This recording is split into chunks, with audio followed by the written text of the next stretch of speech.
শেরপুরে অবৈধ ও ফিটনেসবিহীন যানবাহনের বিরুদ্ধে মোবাইল কোর্ট পরিচালনা করাচ্ছে বিআরটিএ। রোববার বিকেল 4টার দিকে সদর উপজেলার ভাতশালা ইউনিয়নের কানাশাখোলা বাজার মোড়ে এই অভিযান চালানো হয়। বিআরটিএর নির্বাহী ম্যাজিস্ট্রেট ও অতিরিক্ত জেলা ম্যাজিস্ট্রেটের নেতৃত্বে গঠিত এই টিমে ছিলেন সহকারী পরিচালক, মোটরযান পরিদর্শক ও জেলা পুলিশের কর্মকর্তারা।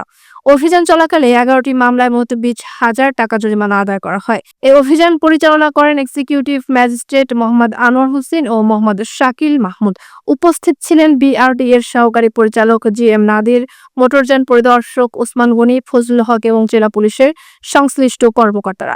এ বিষয়ে বিআরটিএর সহকারী পরিচালক জিএম নাদির জানান, 20 বছরের পুরনো বাস এবং 25 বছরের বেশি সময় ধরে চলা ট্রাক রাস্তায় না নামাতে আমরা অভিযান শুরু করেছি। কিছু যানবাহনের ফিটনেস না থাকায় তাদের বিরুদ্ধে মামলা ও জরিমানা করা হয়েছে। এই অভিযান চলমান থাকবে। জেলা প্রশাসন, বিআরটিএ ও জেলা পুলিশের সমন্বয়ে পরিচালিত এই উদ্যোগে সড়কে শৃঙ্খলা ফেরানোর প্রত্যাশা সাধারণ মানুষের।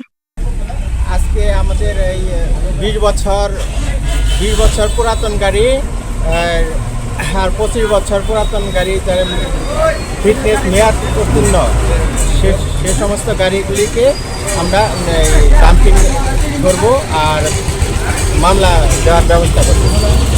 আজ থেকে সারা বাংলাদেশে আমাদের মোবাইল কোর্ট পরিচালনা অব্যাহত আছে। এই কন্টিনিউ ধারাবাহিক পরিচালনা থাকবে।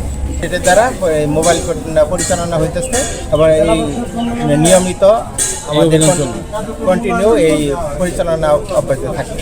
20 বছরের পুরাতন বাস এবং 25 বছরের পুরাতন ট্রাক এটি রাস্তা থেকে অপসারণের জন্য অভিযান চলতেছে।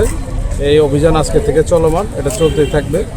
আজকে আমরা কিছু গাড়ি ফিটনেসবিহীন কিছু গাড়ির উপরে মামলা করছি, জরিমানা হচ্ছে এখানে, এবং এখানে পুলিশ প্রশাসন, বিআরটিএ এবং জেলা প্রশাসনের সমন্বয়ে মোবাইল কোর্টটা পরিচালিত হচ্ছে।